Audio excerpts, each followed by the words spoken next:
Inimbitahan pala kami sa kasal ng anak ng amo namin. Grabe, hindi namin alam na ganito pala yung kasalan dito sa South Korea. Nakaka-culture shock pala.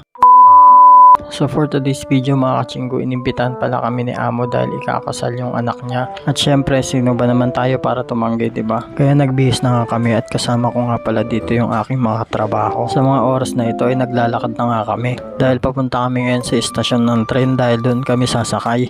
Moments later.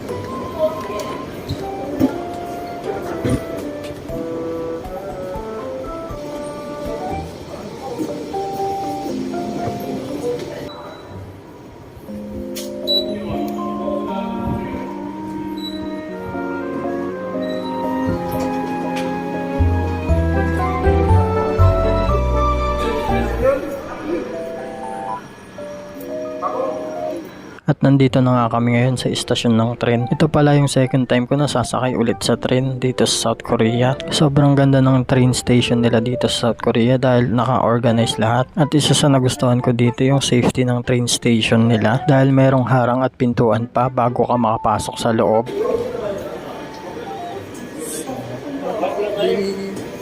Sa mga oras na ito ay palabas na nga kami ng station dahil nagmamadali na kami. Dahil malilate na nga kami sa kasal kaya naisipan namin na sumakay na lang kami ng taxi dahil hindi namin natansya yung layo ng aming pupuntahan. Kaya ayun, no choice kami kundi sumakay ng taxi.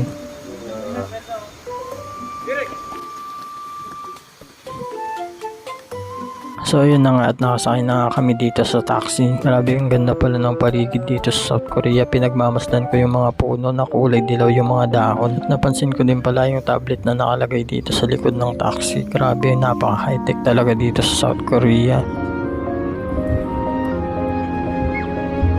At nakarating na kami dito sa aming destination. Dito pala sa building na to gaganapin yung event ng kasal. Kaya tara mga kachinggo, samahan nyo kami pumasok ngayon sa loob. Gusto ka?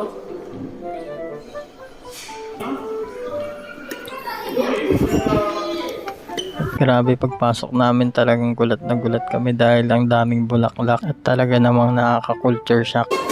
At pagpasok namin ay binigyan na kami ng stab para sa aming pagkain. At pagdating nga namin dito ay tapos na nga ang kasal. Kaya ayun, dumiretso na kami ngayon sa kainan. Pero alam niyo, sa totoo lang, ito lang talaga yung pinuntahan namin dito, yung maraming handaan.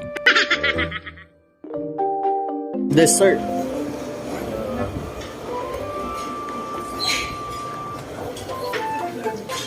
Yogi.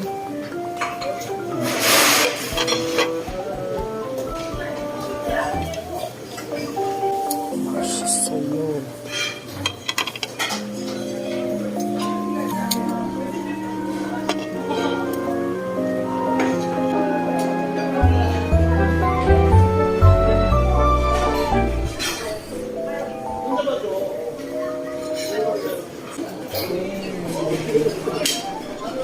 Guys, ang mga pagkain dito guys, mga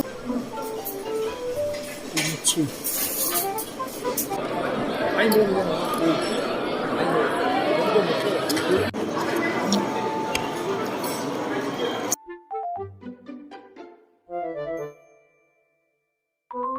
Tara mga kachinggo, kain po tayo.